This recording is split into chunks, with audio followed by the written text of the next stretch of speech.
एक छोटे से शहर में एक खुशहाल परिवार रहता था। परिवार में थे पिताजी रमेश, माँ सीता और उनका नटखट सा बेटा छोटू। छोटू बहुत ही जिज्ञासु और शरारती बच्चा था। उसे हर चीज जाननी थी।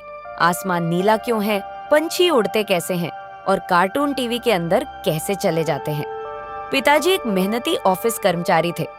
रोज सुबह समय पर ऑफिस जाते और शाम को थके हुए लौटते, लेकिन लौटते ही छोटू के साथ खेलना कभी नहीं भूलते। माँ सीता घर संभालती थी और साथ साथ छोटू को अच्छे संस्कार भी सिखाती थी। वे प्यार से लेकिन समझदारी के साथ छोटू को समझाती थी।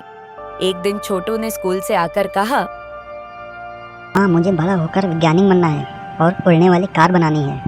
बहुत अच्छा सपना है बेटा, लेकिन इसके लिए मेहनत करनी पड़ेगी। शाम को पिताजी आए तो छोटू दौड़कर उनके पास गया और बोला, पापा, मैं उड़ने वाली कार बनाऊंगा, आप बैठोगे ना? लेकिन इसके लिए अच्छे से पढ़ाई करनी पड़ेगी। अगले दिन से छोटू ने ठान लिया कि वह रोज पढ़ेगा। लेकिन छोटू तो छोटू था। पढ़ते पढ़ते कभी खिलौनों से खेलने लगता, कभी कार्टून देखने लगता।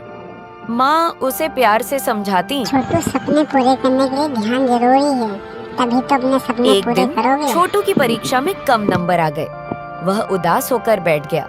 उसे लगा कि वह कभी वैज्ञानिक नहीं बन पाएगा।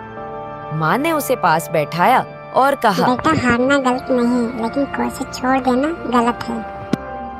मैं भी अपने काम में कई बार असफल हुआ हूँ, लेकिन हार कभी नहीं मानी।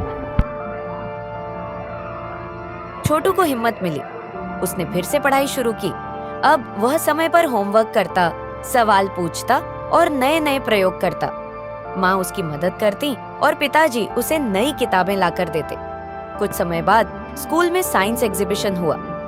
छोटू ने एक छोटी सी उड़ने वाली कार का मॉडल बनाया। जब उसकी बारी आई तो सबने तालियां बजाईं। टीचर ने कहा, बहुत बढ़िया छोटू। घर आकर छोटू ने माँ पापा को गले लगा लिया और बोला, माँ, ये सब पापा और आपकी वजह से हुआ। माँ की आंखों में खुशी के आंसू थे और पिताजी को अपने बेटे पर गर्व था। कहानी की सीख, माँ पापा का प्यार, सही मार्गदर्शन और मेहनत से हर बच्चा अपने सपने पूरे कर सकता है।